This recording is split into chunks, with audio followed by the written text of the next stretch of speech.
Okay guys, today's topic, why people fall off the vegan diet. Why do so many people fall off the vegan diet?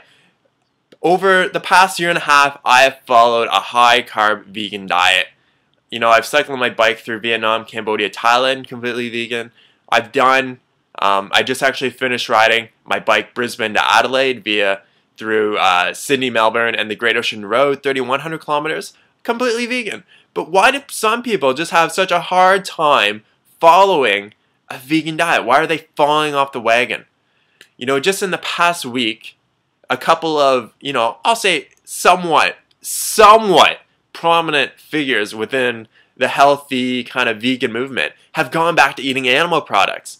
Now they still eat predominantly vegan, but they've incorporated animal products back into their diet, and it just seems very confusing to me. And when I see people fall off, I want to understand why they're doing it. I want to know what they're eating and what has led them, specifically the mindset, to go back to eating animal products. Seems very, very confusing to me. But over the past year and a half of witnessing people falling off the wagon, I've really kind of started to understand the majority of the reasons, the prominent reasons why people actually fall off the vegan diet. One of the number one reasons why people fall off the vegan bandwagon is that they are looking for immediate results. And that is because they are coming to a vegan or a raw vegan lifestyle looking for weight loss results. They are looking for a weight loss solution. And they are disappointed because they're not losing huge amounts of weight in a very short amount of time. When you are consuming a healthy diet, a healthy vegan or raw vegan diet, weight loss is much more gradual and a lot slower. And when people are coming to this diet, they expect to lose, this crazy amount of weight that people lose, say, when they adopt, say, an Atkins style diet, and they lose like 15 pounds in a week because they've completely starved their body of carbohydrates, so they've lost all the glycogen in their muscles, and with that comes with a lot of water weight loss as well. So people are coming to this diet, they're looking for immediate results, and they're not getting it. Or they have a chronic health condition, and it doesn't rectify itself in a week. Like, it might take, a few months, but they're looking for that immediate result. And that's one reason why people really kind of fall off the vegan bandwagon so quickly. It's because they're looking for that immediate result. They want that pill. They want that pill that they can just take that will just fix all their problems in their life. And it doesn't happen like that. It doesn't happen like that. Maybe for some people, but for the majority of people, it takes time, it takes discipline, and it takes a lot of education about learning how to eat a healthy vegan diet. Another huge reason why people fall off the vegan diet, people are eating too much fat in their diet. Their fat percentage is through the fucking roof. They might be consuming 40 or 50% of their calories from fat. Meanwhile, that's pretty much the same as eating a standard American diet. There are healthy macronutrient ratios.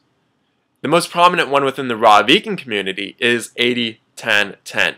80% of your calories coming from carbohydrates, less than 10 coming from protein, and less than 10 coming from fat. If you are consuming a vegan diet, it is very easy through the use of oil, nuts, avocados, to get your fat percentage up over 10%. You can easily get it up into 40-50% of your calories are coming from fat just based on including a small amount of those foods into your diet. So that's one of the big things that I see with people who are struggling on the diet, is because they're eating so much fat. They're eating so much fat.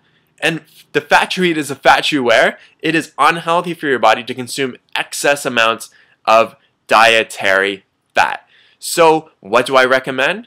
Use Chronometer to actually figure out what macronutrient ratios you're currently eating, and add everything on Chronometer, everything you eat. Another reason why people are really falling off the vegan diet is because they're not eating health foods. What are they eating? They're eating processed foods, processed vegan foods. So they might be eating, soy-based vegan products. And to have those as a transition is fine. To have those as a transition food, if you want to eat like tofurkey pizza or whatever like that, that's cool as a transition. But if you make those foods a staple in your diet and you base your diet around those foods, you are going to falter, because some of those foods are actually worse for you in a health sense than animal products. Because soy-based products actually increase insulin growth factor 1 more than milk. And you do not want to have your insulin growth factor 1 spiking crazy. You don't want that, because that promotes cancer and tumor growth in your body. Another huge reason that I see people falling off the vegan or the raw vegan lifestyle is that they're not going vegan for the right reasons. Most people's reasons for going on the vegan or raw vegan lifestyle is simply for weight loss. Now, I think having that as one of your reasons is definitely very good, because obviously losing weight and having a healthy, trim, slender body is going to be important to people. It's important to me. I don't want to be overweight. I want to be at a good, healthy weight. But if that is your only reason for coming to the lifestyle, then you are going to get dropped off the deep end. You do not have the conviction. You do not have the reasons to maintain the lifestyle.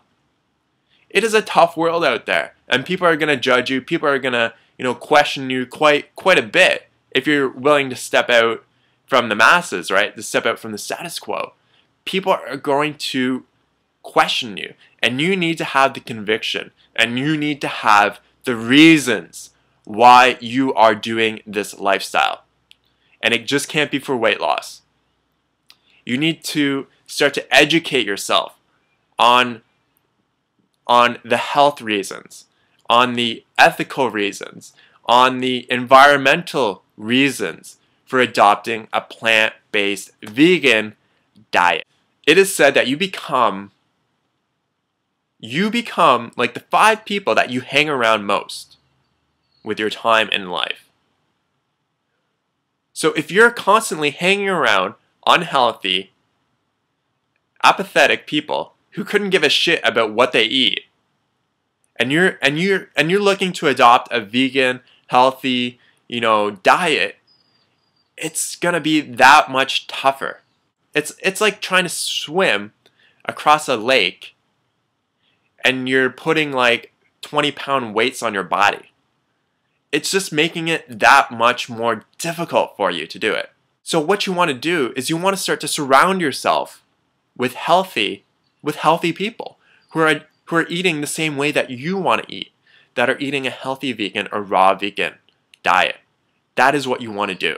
And that is going to be one of the easiest ways for you to really actually start to internalize the lifestyle and to really live the lifestyle. Another reason that I see people really kind of fall off the lifestyle is because they're making it way too difficult. They're making their diet way too complex. They think that they need to have a recipe that has 15, 20, or 40, or 50 ingredients in it to be healthy. And that's just not the case. Simplify your diet.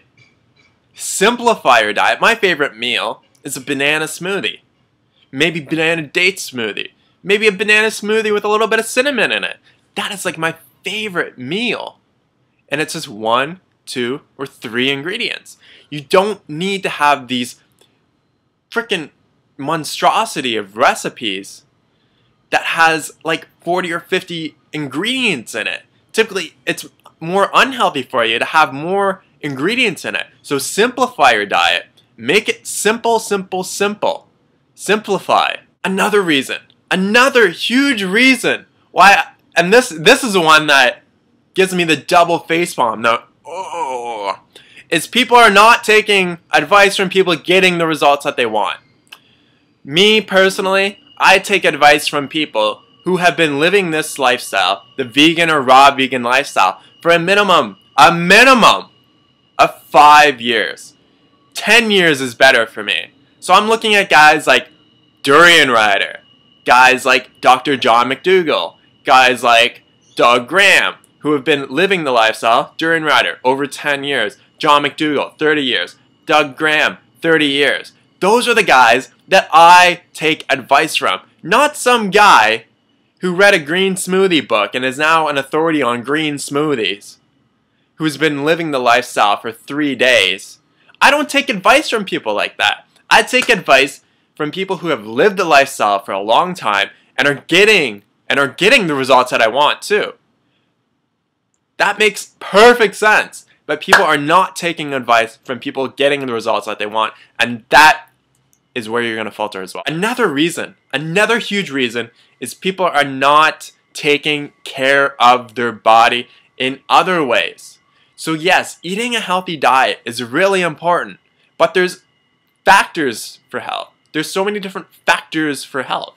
One of them being getting adequate amounts of sleep. You have to sleep. Your body needs to sleep. If you wake up in the morning and you're tired and you want to go back to bed, that means you haven't slept enough. Simply put, you have not slept enough. You cannot oversleep. It is impossible for the body to oversleep. If your body wants to go back to sleep, that means you haven't slept enough. Another thing, you have to drink enough water, enough pure water. This is a 2-liter jug. I haven't eaten yet in the day. I've already drank 1.5 liters of water. I've already gone pee twice already. Granted, I'm recording a video right now, so with talking so much, I need some water to keep my mouth hydrated and to keep it wet. But throughout the day, you want to be drinking a minimum of 3 liters of water per day. 3 to 4 liters of water per day. Some people have incredible amount of stress in their life. You want to reduce the amount of stress in your life. Stress is just as bad for you, if not worse, than eating a terrible diet. If you're constantly stressed all the time, that is terrible for you. It is terrible for your body, it's terrible for your biology, it's terrible for your mind. You have to reduce the amount of stress in your life. Oh my god, this is the reason that this has got to be one of the reasons why people fall off the vegan lifestyle so quickly. People restrict their calories and they restrict their carbohydrate consumption. If you restrict your calories, or you try to cut out sugar or carbohydrates from a vegan diet, you are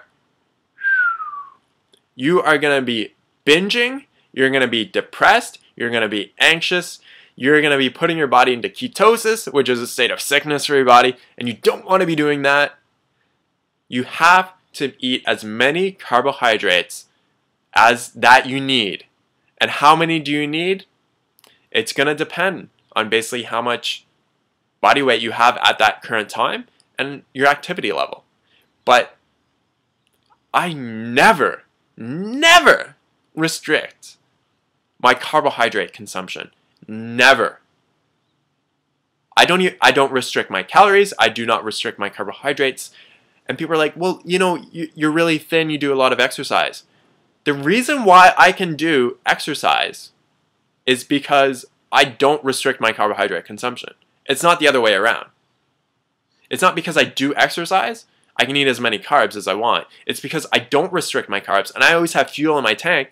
I can go out and exercise like crazy if I want to.